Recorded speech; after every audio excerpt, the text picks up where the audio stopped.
이전보다 예수님을 더 사랑하게 되는 시간, 복음 에세이 오늘 23번째 시간 시작합니다. 여러분, 더운 여름의 막바지가 이제 다가오고 있습니다. 건강과 평안이 넘치시길 기도하고요. 저도 열심히 달렸던 여름 사역들을 이제 거의 다 마무리하고요. 가정을 또 돌보기 위해서 가족들과 함께 여행을 잠시 다녀올까 합니다. 조금 멀리 다녀오는데요. 오가는 길 비행 시간 좀 긴데 아기가 잘 견딜 수 있도록 또 기도해 주시면 감사하겠습니다. 오늘 부르신 곳에서 마지막 테마로 여러분과 나누고 싶습니다. 부르신 곳에서 마지막 6번째 에스더의 이야기를 보면서 우리에게 말씀하시는 하나님의 음성을 듣는 시간 되었으면 좋겠습니다. 성경 본문은 에스더서 4장 전체인데요. 제가 14절부터 17절까지만 읽어드리도록 하겠습니다. 이때에 내가 만일 잠잠하여 말이 없으면 유다인은 다른 데로 말미암아 노임과 구원을 얻으려니와 너와 내 아버지 집은 멸망하리라. 내가 왕후의 자리를 얻은 것이 이때를 위함이 아닌지 누가 알겠느냐 하니 에스더가 모르드게에게 회답하여 이르되 당신은 가서 수산에 있는 유다인을 다 모으고 나를 위하여 금식하되 밤낮 3일을 먹지도 말고 마시지도 마소서. 나도 나의 시녀와 더불어 이렇게 금식한 후에 규례를 어기고 왕에게 나아가리니 죽으면 죽으리이다 하니라. 모르드게가 가서 에스더가 명령한 대로 다 행하니라. 아멘. 여러분, 오늘 에스더서의 이야기를 보게 됩니다. 유다 사람들을 죽이고자 하는 여러 가지 계략들이 있었습니다. 그리고 그 계략 때문에 모르드게가 정말 힘들어하며 슬퍼하고 있었을 때에 에스더가 그 사실을 알고서 자기가 해야 될 일이 무엇인지를 찾고 또 행동하는 모습을 우리는 보게 됩니다.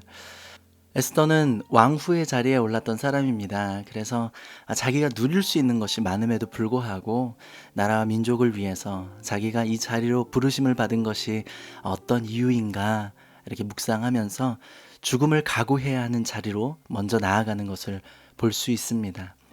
오늘 14절에서 모르드게가 이렇게 이야기하죠. 네가 만일 잠잠하면 말이 없으면 유다인은 다른 데로 말미암아 노임과 구원을 얻을 것이다. 하나님의 일은 하나님이 하시는 것을 우리가 늘 기억해야 합니다. 왜 이런 경우 있죠. 교회에서나 어떤 공동체에서 자기가 맡은 일이 굉장히 많은 사람들, 나 없으면 이 공동체가, 이 교회가 잘 돌아갈 수 있을까? 내가 지금 감당하고 있는 일이 이렇게 많은데 내가 빠져도 괜찮을까? 예, 괜찮습니다, 여러분. 교만입니다. 하나님의 일은요, 우리가 없어도 하나님이 알아서 진행하세요. 다만 우리가 하나님의 도구로 쓰임받을 수 있다는 것이 얼마나 큰 축복인지를 깨닫는 것이에요. 그러면 무익한 종 사용하여 주시는 것만으로도 주님 감사합니다. 이렇게 부족한 나를 하나님의 동력자로 불러주심에 너무나도 감사합니다 라고 고백할 수 있는 것이 신앙이겠죠. 오늘 에스더도요, 왕후의 자리에서 자기가 가만히 있을 수 있고 자기 목숨 연명하면서 지켜낼 수 있지만 에스더가 일하지 않으면 하나님께서 직접 일하실 것이라고 모르드게가 이야기하죠.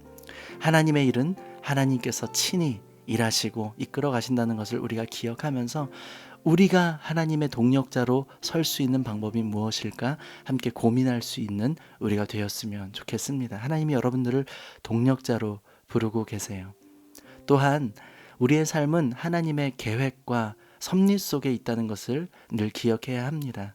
그냥 운이 좋아서 에스더가 왕후가 된 것이 아니에요. 자기 미모 때문에 어쩌다가 정말 로또 맞은 기분으로 와, 내가 왕후가 됐어, 이런 것이 아니라 하나님께서 에스더를 사용해서 또 에스더의 삶을 통해서 하나님의 구원을 베풀고 하나님의 일을 이루어가는 동력자로 삼기 위해서 그 자리에 세워놓으셨다는 것을 우리가 기억해야 할 거예요.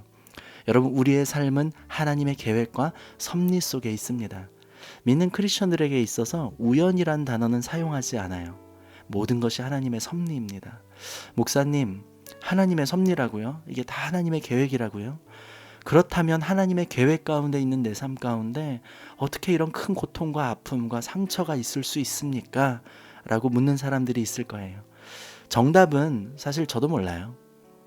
왜 하나님께서 그 계획과 섭리 가운데 아픔과 또 환난을 주시는지 다 알 수는 없습니다. 우리의 이해와 우리의 작은 머리로는. 하지만 그리 아니하실지라도 하나님을 신뢰하는 것이 믿음이죠. 나는 다 알 수 없지만, 다 이해할 수 없지만 하나님의 계획과 섭리 가운데 순종함으로 걸어가는 것, 고통과 아픔 속에서도 하나님을 바라보며 기대하는 것, 이것이 믿음이라는 것이겠죠. 여러분, 우리의 삶은 하나님의 계획 가운데 있음을 기억하십시오. 오늘 여러분들이 그 자리에 있는 것, 그 직분에 있는 것, 그리고 하나님께서 그 공동체로 부르신 것, 왜 하필 이런 가정으로, 하지만 하나님께서 부르신 것, 어쩌면 하나님께서 사용하실 그 때를 위함이 아닐까 생각하면서 지금을 주님 안에서 준비하며 혹은 주님과 동행하며 걸어갈 수 있었으면 좋겠습니다. 16절에 보니까 이제 에스더가 모르드게에게 이야기하죠. 나를 위해서 금식하여 주십시오. 나도 시녀와 더불어 금식한 후에 왕에게 나아갈 것입니다. 왕비를 왕이 부르지 않았는데 왕비가 먼저 나아가는 것은 죽음을 자초하는 행동이었다고 성경은 기록하고 있습니다. 하지만 하나님께 간절함으로 금식한 후에, 금식이요 단순히 밥을 굶는 행위가 아니에요. 이 금식은 영적인 행위입니다. 하나님, 내가 주님 앞에 이렇게 굶주려 있습니다. 하나님, 당신께 내가 이렇게 간절합니다. 단순히 밥 굶는 게 금식이라면, 하나님, 내가 이렇게 밥을 잘 굶어요. 저 이렇게 독한 놈이에요. 저 보세요. 이런 의미가 아니라, 하나님, 제가 이렇게 먹지 않으면 죽잖아요. 하나님, 내 목숨까지도 하나님께 걸고서 주님께 이렇게 간절한 기도의 제목이 있습니다. 하나님, 응답하여 주세요 라는 마음으로 나가는 거거든요. 우리가 그렇게 하나님 앞에 간절함으로 나갈 수 있었으면 좋겠어요. 그리고 또한 이 금식이라는 것은 하나님을 의지하는 삶이에요. 이 금식 3일간 금식한 여자가 왕 앞에 나갈 때 얼마나 초췌하겠어요. 얼굴도 퀭하고, 자기의 외모를 믿고 나가는 것이 아니라, 자기 능력과 스펙을 가지고서 나가는 것이 아니라, 정말 내 생명 하나님께 달려있다. 내가 정말 아무리 예뻐도 왕에게 죽임당하면 죽임당하는 거고, 아무리 내 모습이 초췌해 보여도 하나님께서 함께 하시면 하나님의 생명이 나에게 있을 것이다 라고 믿는 믿음. 여러분, 우리의 삶은요, 하나님을 의지할 때 가장 아름답고 가장 위대한 승리를 거둘 수 있음을 기억하십시오. 죽으면 죽으리이다. 모든 생명의 주가 되시는 하나님을 의지하며 살아갈 수 있었으면 좋겠습니다. 마지막으로 우리에게도 이렇게 서로에게 금식을 요청할 수 있는 기도의 동력자들이 있었으면 좋겠어요. 여러분, 그런 친구들이 있습니까? 야, 내 인생에 진짜 큰 문제와 고민이 있어. 내 기도가 필요한데 너 나를 위해서 하루만 금식하며 기도해 줄래?